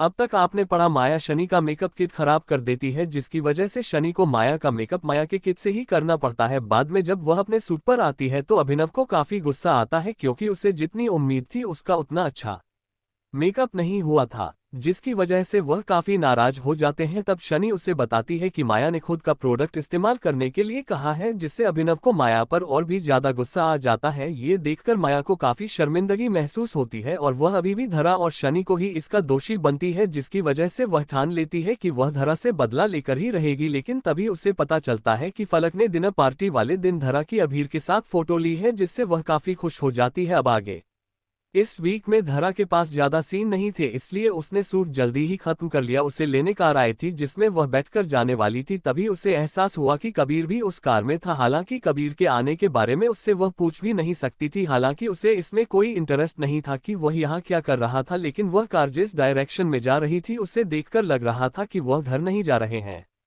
हम कहाँ जा रहे हैं? धरा ने अपने बगल वाले आदमी को देखते हुए पूछा। कबीर की नजरें उस पर गड़ गई, लेकिन उसने उसकी बातों का कोई जवाब नहीं दिया। कार लगभग 20 मिनट तक चलती रही। अंत में कार एक बड़े से शोरूम के पास आकर रुकी। कबीर कार से बाहर निकलते ही गेट पर पहुंच गया। किसी ने उसका वेलकम किया। मिस्टर राजवंश, आपका स्वागत है। डेनी कहाँ है? कबीर ने पूछा। मिस्टर डेनी अंदर का काम देख रहे हैं, वह तुरंत आ रहे हैं। इससे पहले कि वह अपनी बात खत्म करता, उसे एक दुबली पतली लड़की दिखाई दी। अभी थोड़ी ठंड थी और उसने अभी पतले कपड़े पहने थे। इसके ऊपर एक शर्ट और नीचे एक स्कर्ट थी। वो दूसरे फ्लोर से नीचे आ रही थी। अरे कबीर, आप यहाँ कैसे? वह व्यक्ति बहुत ही अजीब दिख रहा था, लेकिन उसके चेहरे की विशेषताएं काफी सुंदर थी और उसकी लड़कियों जैसी ड्रेस, जिसे देखकर धरा आसानी से बता सकती थी कि वह गे हो सकता है। वह कपड़े कहाँ है जिसे मैंने तुम्हें तैयार करने के लिए कहा था? कबीर ने बकवास न करते हुए सीधे मुद्दे की बात की। डेनी ने इशारा किया। ये बिल्कुल सही है, मैं अभी यहाँ कपड़ों को लेकर आता हूँ। फिर उसने धरा को देखा और उत्साह से कहा, ये तो बहुत ही खूबसूरत है, या कहा जा सकता है कि वह कपड़े इन पर बहुत अच्छे लगेंगे। क्या मैं तुम्हारी पर बातों पर विश्वास कर सकता हूँ? कबीर ने उससे पूछा। बिल्कुल, कबीर ने फिर उसे अपने अकॉर्डिंग सिर हिलाया। मैं ऐसे काम नहीं जानता जो प्रोफेशनल जानते हैं। धरा और कबीर को डेनी ऊपर ले गया और जब उसने दरवाजा खोला तो धरा एक ही नज़र से चौंक गई। यह जगह कबीर के विला के लिविंग रूम की तरह ही बड़ा था और यह बहुत ही खूबसूरत था। अंदर आ जाओ और देखो, कबीर ने धरा की ओर इशारा किया। क्या कपड़े लेने हैं? जैसे ही वह अंदर आई उसने देखा कि चारों तरफ कपड़े ही कपड़े हैं। मैं ये सब नहीं पहन सकती। क्या आपको नहीं लगता कि यहाँ जितने भी कपड़े हैं वह काफ़ी अच्छे हैं? यह एक बहुत ही बड़े ब्रांड के कपड़े हैं, बहुत कम लोग हैं जो इन्हें पहन पाते हैं और इसे डेनी ने खुद डिज़ाइन किया है। यह आपके लिए अच्छे होने चाहिए। धरा झिझक रही थी। कबीर आगे बढ़ा। मैं इसे लेने में तुम्हारी मदद करता हूँ। वह चारों तरफ से देखने लगा। उसने एक एक करके बहुत सारे कपड़े निकाल दिए और उनमें कम से कम 10-12 कपड़ों के सेट ले आता है। धरा ने राहत की सांस की। सौभाग्य से केवल 10-15 ही कपड़े थे, लेकिन अगले ही पल कबीर ने कहा, इन्हें छोड़कर बाकी सभी को विला भेज देना। धरा की आंखें चौड़ी हो गई। क्या? बहुत देर तक सुनने के बाद पता चला कि उसने जो कपड़े निकले थे वह बेकार थे। बाकी सब बोले रहा था। भगवान, मुझे डर लग रहा है कि कबीर पागल है। मिसेज राजवंश, क्या आप मानती है कि आपके पति की आंखें ठीक है?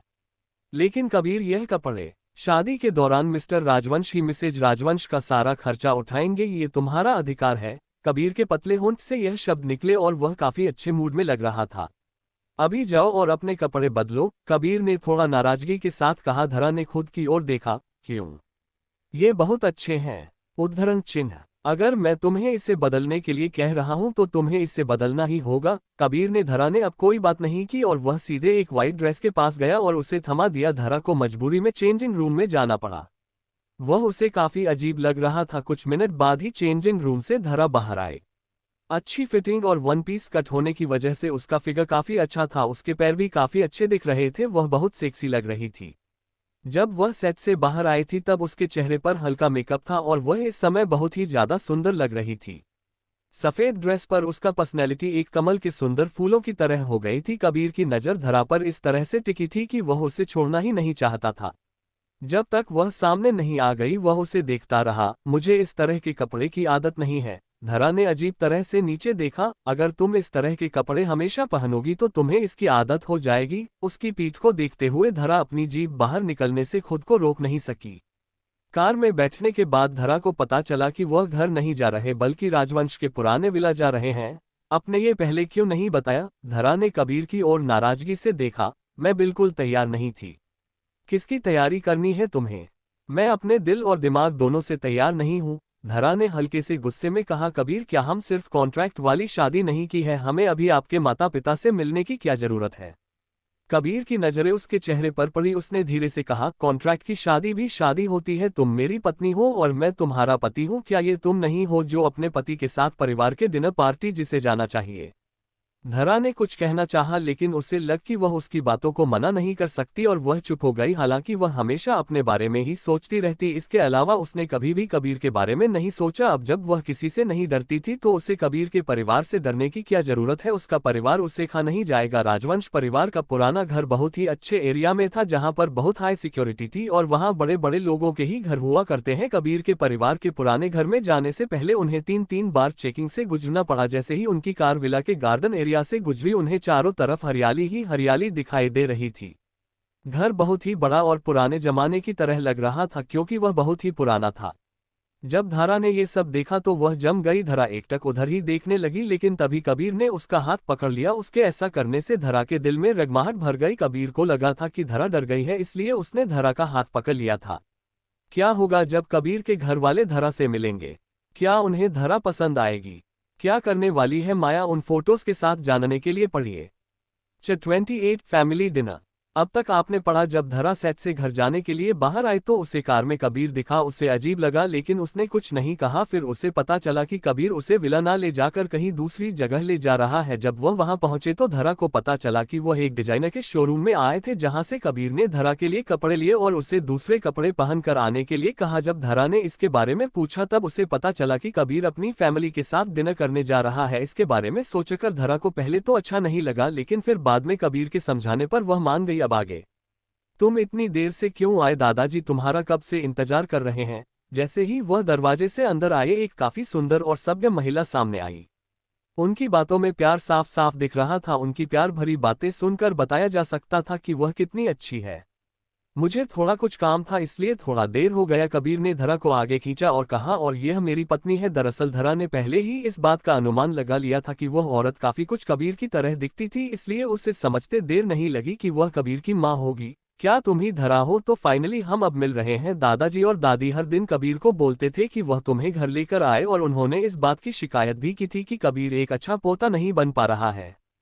कबीर की माँ ने धरा का हाथ पकड़ा और खुशी खुशी उसे अंदर खींचने लगी। माँ, धरा ने बड़े ही प्यार से कहा। हाँ, धरा के इस तरह से माँ बोलने से वह काफी खुश हो गई थी। जल्दी करो, दादाजी और दादी तुमसे मिलना चाहते हैं। धरा ने कभी नहीं सोचा था कि वह एक दिन राजवंश परिवार से मिलेगी और वह ये भी नहीं जानती थी कि वह कबीर के दादा से मिलेगी क्योंकि वह एक मिलिट्री के रिटायर ऑफिसर थे जिनके बारे में दूर दूर तक लोग जानते हैं। कबीर के दादाजी मेन सीट पर बैठे हुए थे। उनके बाल थोड़े सफेद थे और वह काफी फिट लग रहे थे। उन्हें देखकर ही पता चल रहा था कि वह अभी भी कितनी मेहनत खुद पर करते होंगे। अरे ये क्या मेरी पोती है? ये तो बहुत ही खूबसूरत है। यहाँ आओ, मुझे तुम्हें देखना है। कबीर की दादी ने खुशी खुशी कहा। दादाजी, दादी माँ आप कैसी है? धरा ने मीठी सी आवाज में कहा।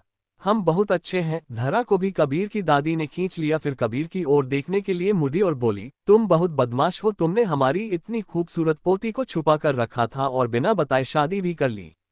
अगर बटलर ने मुझे नहीं बताया होता तो क्या तुम मुझसे हमेशा इसे छुपाए रखते? दादी, यह बात नहीं है। मैं इस तरह से आपसे बातें कैसे छुपा सकता हूँ? बात बस इतना है कि मेरे पास उस समय इतना टाइम नहीं था। उनकी बातों को समझते हुए दादी ने ज्यादा कुछ नहीं कहा। धरा को विश्वास नहीं हो रहा था कि वह ऐसे होंगे। जहां तक उन्होंने दूसरों से उनके बारे में सुना था तो वह काफी खतरनाक थे। सुनने में तो ये भी आया था कि यह लोग किसी को मारने के बारे में एक बार भी नहीं सोचते, लेकिन यहाँ तो पूरा नजारा ही अलग था। तुम्हें क्या लगता है कि हम तुम्हारी पत्नी को चुरा लेंगे? अचानक से कबीर के दादाजी ने कहा। दादी, कबीर ने बेचारा सा मुंह बनाकर अपनी दादी की ओर देखा। धरा ने भी कबीर की ओर देखा। रहने दो। धरा ने कबीर को ऐसे इग्नोर किया जैसे वह उसे जानती ही ना हो और उसने दादी की ओर एक प्यारी मुस्कान दी। दादी, नाराज मत हो। ये कबीर मुझे सचमुच में आप लोगों से मिलवाना चाहता था लेकिन मेरे पास टाइम नहीं था। मैंने हाल में ही एक फिल्म में काम करना शुरू किया था, इसलिए मेरे पास आप लोगों से मिलने के लिए समय नहीं था। देखो देखो, अभी से तुम्हारा सपोर्ट कर रही है। कबीर की मां ने कबीर के कंधे पर हाथ रखते हुए कहा और साथ ही उन्होंने धरा से कहा कि तुम बहुत अच्छी पत्नी हो। यहाँ आने से पहले धरा बहुत ही ज्यादा नर्वस थी और उसकी हालत खराब हो रही थी। आखिर यह राजवंश परिवार था, देश का सबसे अमीर परिवार। वो तो बस एक नाजायज बेटी थी और न ही उसका परिवार इतना बड़ा था। इसके अलावा वह तो फिल्म इंडस्ट्री में भी काम कर रही थी, जिसकी वजह से उसने सोचा था कि राजवंश परिवार उसे पसंद नहीं करेगा, लेकिन उसे यह उम्मीद नहीं थी कि राजवंश परिवार के बुरे लोग उसे इस तरह से स्वीकार करेंगे, बल्कि उसने ये भी देखा कि वह काफी खुश लग रहे थे, जो उसकी उम्मीद से परे था। शाम के डिनर के टाइम काफी अच्छी अच्छी डिशेज बनाई गई थी। दादाजी, दादी और कबीर की माँ धरा के प्लेट में चीजें डाले जा रहे थे। चलो धरा और खाओ, तुम बहुत पतली हो, तुम्हें उन बाहर की लड़कियों जैसा अपने वजन को कम करने की जरूरत नहीं है। लोग पता नहीं इतना कम क्यों खाते हैं और अपनी हालत कैसे बिगाड़ लेते हैं। तुम्हें देखकर तो ऐसा लग रहा है कि तुम्हारे शरीर में मांस भी नहीं है। ऐसा तो उन महिलाओं में होता है जिनके पास पैसे न हो। क्या? धरा अचानक से चौंक गई। उसने सोचा कि कबीर के पास पैसों की कमी थोड़ी है, वह तो पहले से ही देश का नंबर 1 बिजनेसमैन है। इसके अलावा वह तो कॉन्ट्रैक्ट के हिसाब से अब तक का सबसे अच्छा पति है और धरा के मोटे और पतले होने में उसका कोई लेना देना नहीं है। धरा ने अपने सामने प्लेट को देखा, जो इतना भरा हुआ था कि उसे समझ में नहीं आ रहा था कि वह कहाँ से खाना शुरू करे। वह बस रोना चाहती थी। उसे समझ में नहीं आ रहा था कि वह उसे गुब्बारा बनाने पर क्यों तुले हुए हैं। इसके अलावा उसे भूख भी नहीं लगी थी और वो इसे कैसे खा सकती थी। धरा आगे बढ़ी और कबीर को अपने पास खींच लिया, जैसे कि उससे मदद मांग रही हो, लेकिन कबीर ने उसे नजरअंदाज कर दिया। धरा इतने गुस्से में थी कि उसने टेबल के नीचे से उसे लात मारी, क्योंकि कबीर ही उसे यहाँ लाया था और अब इस खाने के प्लेट को इतना भरा हुआ देखकर अब उसे समझ में नहीं आ रहा था कि वह क्या करे। वह खाना खत्म नहीं कर पा रही थी और अगर वह नहीं खाएगी तो सभी बड़े नाराज हो जाएंगे। आउच! कबीर ने गुस्से में उसकी ओर देखा। कबीर, क्या हुआ, तुम ठीक तो हो?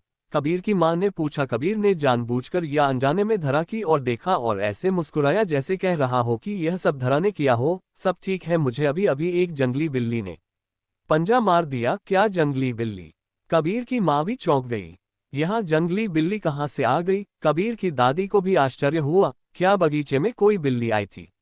धरा ने अपना सिर नीचे कर लिया और उसने अपना सिर उठकर कबीर को देखने की हिम्मत नहीं की। उसे इस बात का डर था कि राजवंश परिवार के बड़े लोग उसे गलत ना समझे। उसने कबीर की ओर नाराजगी से देखा, लेकिन उस आदमी के भाव ऐसे थे जैसे वह काफी खुश हो। असहाय होकर धरा ने बस अपना ध्यान खाने की ओर किया, लेकिन अपनी आंखों से ही वह ऐसा बोल रही थी कि वह उसकी मदद करे। आखिरकार कबीर भी उसकी बात समझ गया और उसने अपना चम्मच बढ़कर धरा की प्लेट से खाने को अपने प्लेट में रखने लगा। दादी, आप धरा की साइड कुछ ज्यादा ही ले रही है। आपको नहीं पता कि मैं आपका पोता हूँ? ये सब आपको मुझे देना चाहिए। उस वक्त ऐसा लग रहा था जैसे वह कोई बच्चा हो। बदमाश बच्चे, तुम अपनी पत्नी का खाना नहीं छीन सकते। अभी के अभी इसको वापस रखो। कबीर की दादी ने उसे डांटा, लेकिन वह बहुत ही प्यार से उसे देख रही थी।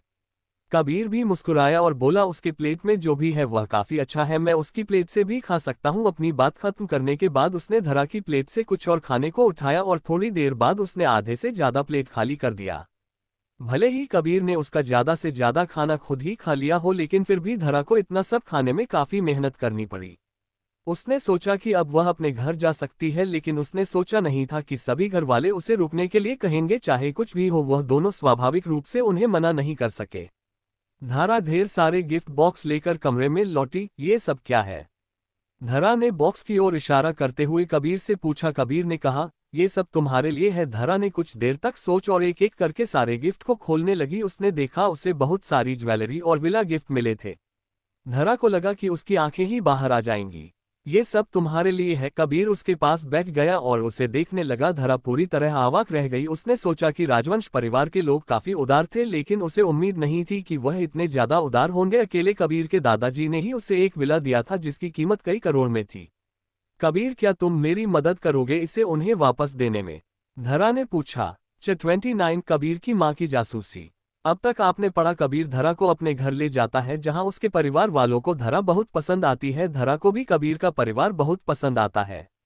तभी कबीर के परिवार वाले धरा को बहुत सारे गिफ्ट देते हैं। जब धरा देखी है कि कबीर के परिवार वालों ने उसे क्या क्या दिया है, तो वह उन्हें वापस करने के लिए बोलती है। अब आगे क्यों? धरा ने अपने कंधे उचकाए और बोली, क्या ये स्पष्ट बात नहीं है कि अगर मैं कुछ काम करती हूँ तो मुझे यह अच्छा लगता, लेकिन किसी से इतना महंगा गिफ्ट लेना यह अच्छा नहीं है। मैं ऐसा नहीं कर सकती और ना ही मुझे इतने महंगे गिफ्ट लेने की आदत है।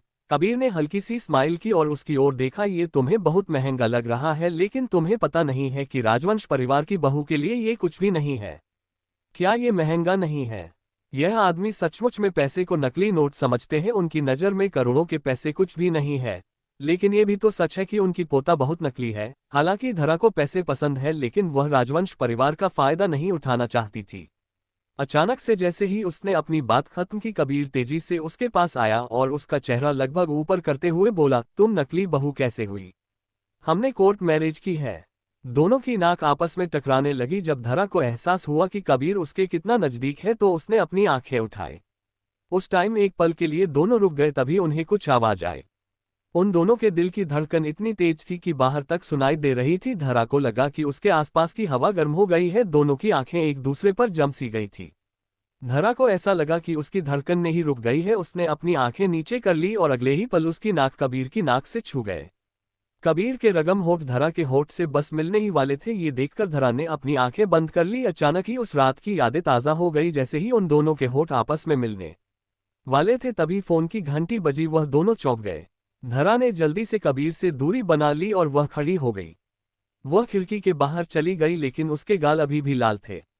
कबीर हल्के से खांसा। उसने धरा की ओर देखा और फोन का जवाब दिया। थोड़ी देर बाद उसने पूछा, माँ ने केसर दूध बनाया है क्या? तुम्हें दूध पीना है? धरा थोड़ा शर्मिंदा थी। उसका पेट पहले से ही भरा हुआ था और वह अब दूध नहीं पीना चाहती था। मैंने माँ को पहले ही बता दिया कि हम नीचे नहीं आ रहे हैं, देर हो रही है तो इसलिए जल्दी से शावर लेकर सो जाओ। कबीर को पता था कि वह क्या सोच रही है। कबीर, क्या हम आज रात एक कमरे में सोने वाले हैं? धरा ने अचानक से कबीर से पूछ लिया। कबीर ने उसकी ओर देखा और मजाक उड़ाते हुए बोला, क्या हस्बैंड वाइफ को एक कमरे में नहीं सोना चाहिए? लेकिन अगर तुम चाहती हो कि मैं अपनी माँ को बताऊं कि हम एक साथ नहीं सोते तो बोलो, मैं बता कर आता हूँ। धरा ने अपने होठ भींचे और बोली, उसकी कोई जरूरत नहीं है, मैं आज रात फर्श पर सो जाऊंगी। वैसे भी कबीर का कमरा बहुत बड़ा था और उसके फ्लोर पर महंगे कालीन बिछे हुए थे। अगर उसे रजाई मिल जाएगी तो उसे ठंड भी नहीं लगेगी। कोई जरूरत नहीं है, कबीर ने कहा। तुम बिस्तर पर सो जाओ और मैं फर्श पर सो जाऊंगा। क्या तुम फर्श पर सो रहे हो? धरा को तो विश्वास नहीं हो रहा था। नहीं, ये तुम्हारा कमरा है, तुम बिस्तर पर सो जाओ। मैं कैसे तुम्हारे बिस्तर पर सो सकती हूँ? कबीर की उदारता से धरा काफी भावुक हो गई। तुम मेरी पत्नी हो, तुम्हारे लिए इतना करना मेरा फर्ज है। मैं तुम्हें फर्श पर कैसे सोना दे सकता हूँ? शॉवर लेने के बाद धरा कपड़े पहनने जा रही थी जो कबीर की माँ ने उसे के लिए दिया था। जैसे ही उसने उन कपड़ों पर नजर डाली तब उसे एहसास हुआ कि वह कपड़े बहुत ही छोटे थे और पहनने पर कुछ ज्यादा ही सेक्सी लगने वाले थे। अब धरा को समझ में नहीं आ रहा था कि कबीर की माँ क्या सोच रही थी। समस्या ये थी कि कबीर के माता पिता को अच्छे से पता था कि दोनों ने सहमति से शादी की थी, तो जाहिर सी बात है कि वही ये सब तो पहनते ही होंगे। धरा ने उन कपड़ों को पहना और ऊपर से टॉवल लपेटकर बाहर आ गई। जब कबीर ने धरा के कपड़े देखे तो उसने बोला, क्या मेरी माँ ने तुम्हारे लिए कपड़े नहीं दिए थे? धरा शर्माए बिना नहीं रह सकी। कबीर, तुम्हारी माँ ने जानबूझकर अजीब कपड़े दिए थे। धरा के कहने के बाद उसने कबीर की ओर देखा। तब उसे एहसास हुआ कि आज रात फिर से वो दोनों एक कमरे में सोने वाले थे।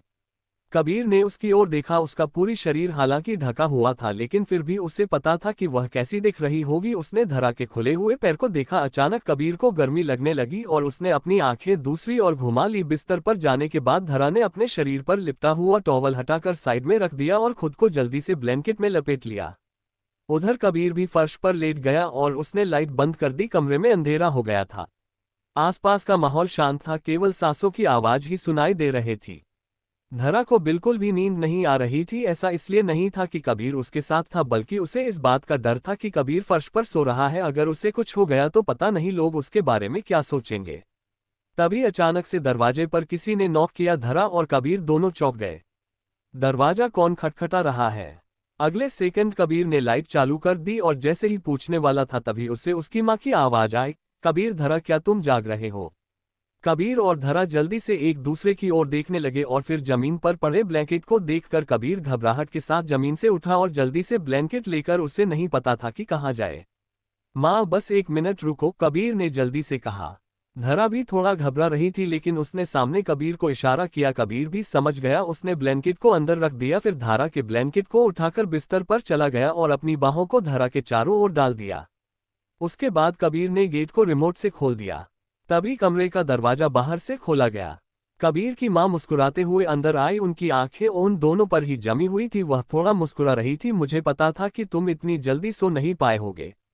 दादी ने कहा था कि आज रात दूध बहुत अच्छा बना है, इसलिए मुझे तुम्हें भी देना चाहिए। इस समय धरा थोड़ी शर्मिंदा थी, वह यहाँ से जाना चाहती थी। कबीर की माँ ने वह दूध उन्हें दिया लेकिन उसे नहीं पता था कि वह इस पर क्या प्रतिक्रिया दे।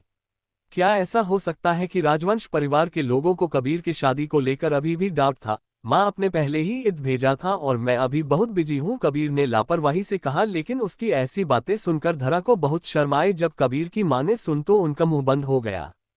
हाँ, यह मेरी गलती है, मैंने तुम्हें परेशान नहीं करना चाहती थी, मैं आगे से इस बात का ख्याल रखूंगी। तुम अपना बचा हुआ काम खत्म कर लो, मैं अभी जाती हूँ। अपनी बात खत्म करने के बाद कबीर की माँ ने 2-4 बार उनको और देखा और संतुष्टि से वहां से चली गई। 4:30 एक साथ सोना।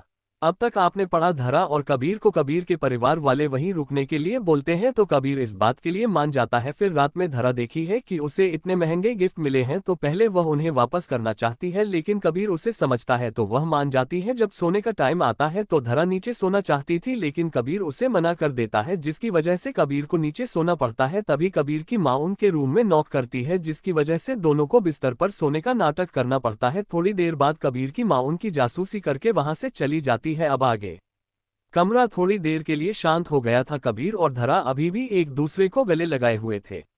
कबीर के हाथ धरा के कमर में लिपटे हुए थे। जब धरा को इस बात का एहसास हुआ तो वह थोड़ा शर्मा गई। कबीर, तुम्हारी माँ चली गई? हाँ मुझे पता है, उसने शांति से कहा, लेकिन ये कहना मुश्किल है कि वह दोबारा नहीं आ सकती है क्या? धरा को आश्चर्य हुआ। कबीर, तुम्हारी माँ को ऐसा शौक क्यों है? कबीर ने अपनी नजरें उस पर गड़ाए और मुस्कुराते हुए बोला, शायद क्योंकि वह जल्दी ही दादी बनना चाहती है, जिसकी वजह से वह ये सब कर रही होगी। धरा खांसने लगी। धरा थोड़ा कांपने लगी, उसे पता नहीं था कि राजवंश परिवार ऐसा सोच रहे होंगे। कबीर ने धरा की ओर देखा और खुद को जोर जोर से हंसने से रोक नहीं कर सका और उसने धीमी आवाज में कहा, शायद मेरी माँ गेट के पास खड़ी होकर सब कुछ सुन रही होगी क्या? धरा लगभग चौंककर बोली, नहीं बिल्कुल नहीं। उसे विश्वास नहीं हो रहा था कि कबीर की माँ ऐसी भी कर सकती है। तुम बिस्तर से उठो, धरा ने कबीर को धक्का दिया। वह पूरी रात उसके साथ एक बिस्तर पर नहीं सो सकती थी। कबीर बिल्कुल नहीं हिला। मैंने पहले ही कहा था कि मेरी माँ फिर से आ सकती है, इसलिए हमें इस बात का खास ख्याल रखना होगा कि हम उन्हें पता नहीं चलने दे सकते हैं कि यहाँ क्या हो रहा है। धरा ने मन में सोचा, क्या उसे पूरी रात कबीर के साथ सोना पड़ेगा? नहीं, वह कैसे सो सकती है? लेकिन उसके लिए उसके बिस्तर से बाहर निकलना आसान नहीं था। आखिरकार कबीर भी सही कह रहा था, क्योंकि अगर वह इतने कॉन्फिडेंट के साथ कह रहा कि उसकी माँ बाहर होगी तो हो सकता है वह बाहर ही होगी। अगर वह बाहर जाएगी तो हो सकता है वह उनसे टकरा जाए। अगर तुम मेरे साथ बेड पर सोने जा रहे हो तो आज रात मैं सो नहीं पाऊंगी। कबीर कुछ नहीं बोला। धरा ने चुपचाप अपनी पीठ कबीर की ओर कर ली और धीरे धीरे अपने और कबीर के बीच दूरी बढ़ाने के लिए दूसरी ओर चली गई। बेड काफी बड़ा था, लेकिन कबीर ने तुरंत बेड का आधे से भी ज्यादा भाग घेर लिया और उसके लिए खुद को उससे दूर करने की जगह ही नहीं बची थी। धरा जितना संभव हो सके उससे दूर रह रही थी। लास्ट में वह बिस्तर के किनारे पर झुक गई। उसे इस तरह से नींद नहीं आ रही थी। अब वह अगर करवट लेती तो बिस्तर से गिर जाती, इसलिए वो करवट भी नहीं ले पा रही थी और न ही सो पा रही थी। अचानक एक बड़े हाथ ने उसके कमर को पकड़ लिया और बिस्तर पर खींच लिया। तभी उसे एक आवाज आई, अब सो भी जाओ। उसके पूरे शरीर को कबीर ने अपने गले से लगा लिया। दोनों का शरीर लगभग पूरी तरह से एक दूसरे से चिपके हुए थे। उसका चेहरा कबीर के सीने में छुपा हुआ था, जिससे वह उसकी साफ साफ धड़कनों को सुन सकती थी। धारा को लगा कि उसका पूरा शरीर अभी जल जाएगा और उसकी दिल की धड़कन भी तेज होने लगे। उसने कभी नहीं सोचा था कि एक दिन उसे इस आदमी को गले लगाना पड़ेगा और यह आदमी कबीर होगा। हालांकि धरा जैसे ही मुड़ने वाली थी, कबीर की आवाज ने उसे फिर रोक दिया। धरा, अगर तुम हिली तो मैं वादा करता हूँ कि मैं तुम्हारे साथ कुछ भी करूंगा। धरा अचानक से चौंक गई और उसने हिलने की हिम्मत नहीं की। वह केवल उसके सीने में ही खुद को छुपा सकती थी। फिर उसने देखा कि कबीर हिल नहीं रहा था, तो वह भी शांति से कबीर को गले लगाए सो गई। सुबह धरा भी कबीर के साथ सो गई। जब उसने फिर से आंखें खोली तो चारों तरफ रूम में चमक नजर आने लगी। उसने अंगड़ाई ली और इधर उधर देखने की कोशिश करने लगी। वह बहुत ही गहरी नींद में सो रही थी। उसे एहसास ही नहीं हुआ कि वह अभी भी ब्लैंकेट में लिपटी हुई है। तुम उठ गई, एक गहरी आवाज ने धरा को जागने पर मजबूर कर दिया। धरा अचानक से उठकर बैठ गई, लेकिन वह भूल गई थी कि उसने कल कैसे कपड़े पहने थे, जिसकी वजह से उसके कंधे पर से ड्रेस फिसल गई थी, जिसकी वजह से उसका खूबसूरत शरीर साफ साफ दिखाई दे रहा था। बिस्तर के सामने कुर्सी पर कबीर बैठकर पेपर पढ़ रहा था। जब उसने उसे उठते देखा तो उसकी आंखें धरा से घट ही नहीं रही थी। धरा चौंक गई और उसे जल्दी से एहसास हुआ कि कबीर उसे ही देख रहा है और वह जल्दी से खुद को ढकने लगी। तुम क्या छुपा रही हो? तुम्हें ऐसा लग रहा है कि मैं इसे पहले से नहीं देखा है। कबीर ने एक चिढ़ाने वाली मुस्कान दी। कबीर, ठीक है, सभी लोग हमारा नाश्ते पर वेट करें, इसलिए जल्दी तैयार होकर नीचे चलो। अपनी बात खत्म करने के बाद कबीर न्यूज़पेपर देखने लगा। तभी धरा को एहसास हुआ कि कबीर ने क्या कहा। धरा जल्दी से नीचे उतरी और अगले पर वह कबीर से बोली, कबीर मैं कपड़े कैसे चेंज करूं? कबीर ने उसकी ओर देखा और बोला, तुम्हारे कहने का क्या मतलब है? तुम बाहर जाओ। मैं बाहर नहीं जाऊंगा। धरा ने अपनी आंखें घुमाए और उसको देखकर बोली, अगर तुम नहीं जाओगे तो मैं भी तैयार नहीं हो पाऊंगी। उसके ऐसी बातें सुनकर फाइनली कबीर वहां से चला गया है। जब वह शावर लेकर बाहर आए तो उसने देखा कि उसके लिए पहले से ही ड्रेस तैयार थी। तभी उसे एहसास हुआ कि यह कबीर ने रखा होगा। ये सोचकर उसे काफी अच्छा लगा। धरा को लगा था कि उसे कल वाले कपड़े ही पहनने पड़ेंगे, लेकिन उसने जो उम्मीद नहीं की थी कबीर यह सब पहले से ही तैयार रखेगा। तभी अचानक धरा को एहसास हुआ कि उसके ड्रेस के पीछे चेन है और वह उसे खुद से ऊपर नहीं कर सकती। तभी उसे आवाज आई, धरा। गेट के बाहर कबीर उसे बुला रहा था। क्या तुम तैयार हो गई हो? तुमने बहुत टाइम लगा दिया। धरा ने अपने होंठ काटे और दुखी मन से गेट खोल वह वापस मुड़ गई। कबीर मुझे तुम्हारी हेल्प चाहिए। कबीर एक पल के लिए स्तब्ध रह गया, क्योंकि उसने पहले ही देख लिया था कि धारा की पीठ पूरी दिखाई दे रही है। वह तो अपनी आंखें भी उस पर से हटा नहीं पा रहा था। उसकी दूध जैसी गोरी स्किन साफ साफ दिखाई दे रही थी। थोड़ी देर तक इंतजार करने के बाद जब धरा को एहसास हुआ कि कबीर कुछ नहीं कर रहा तो उसने फिर से बुलाया, कबीर मैं तुम्हारी मदद करूंगा। कबीर जल्दी से धरा के पास आया और उसने उसकी जीभ को बंद किया। 2-3 बार उसका हाथ धरा की स्किन से भी टकराया, लेकिन फिर उसने खुद का ध्यान हटाने के लिए इधर उधर देखा। चलो अब हमें चलना चाहिए, कबीर ने कहा। धरा ने उसकी बात मान ली। नीचे उसने देखा कि डाइनिंग रूम में सभी उसका इंतजार कर रहे थे। डाइनिंग रूम में आते ही कबीर ने धरा का हाथ पकड़ लिया और दोनों एक साथ वहां पर बैठ गए। जब धरा ने देखा कि सब उसका इंतजार कर रहे थे तो उसे काफी शर्मिंदगी महसूस हुई। दादाजी, दादी माँ मुझे माफ करें, मैं थोड़ा देर से उठी। कोई बात नहीं, दादी ने मुस्कुराते हुए कहा। कबीर ने प्यार से धरा के लिए कुर्सी खींची और जब वह बैठ गया तो उसने प्यार से धरा की ओर देखा और बोला, यह मेरी गलती है। वह बहुत थक गई थी। धरा का चेहरा लाल हो गया। कबीर के ये शब्द सुन हर कोई समझ सकता था कि कबीर क्या कहना चाहता था। धरा अपने मन में सोच रही थी कि यह आदमी और कितना बेशर्म हो सकता था। उसे पता था कि कबीर जानबूझकर यह सब कह रहा है। सभी हंसने लगे। कबीर की दादी तो काफी खुश हो गई। उन्होंने भी अब राहत की सांस ली कि सचमुच कबीर धरा को पसंद करता है। तभी दादी अचानक से अपने पति से बोली कि लगता है कि हमें जल्दी ही एक परपोता मिलने वाले हैं। धरा की इच्छा हो रही थी कि वह अभी गड्ढा खोदकर उसमें घुस जाए। उसने अपना घुमाया और दांत पीसते हुए कबीर की ओर देखा, लेकिन कबीर के चेहरे पर चिढ़ाने वाले भाव को देखकर वह चुप हो गई। आज के लिए इतना। हाय दोस्तों, मिलते। Thanks for watching. Next episode come soon.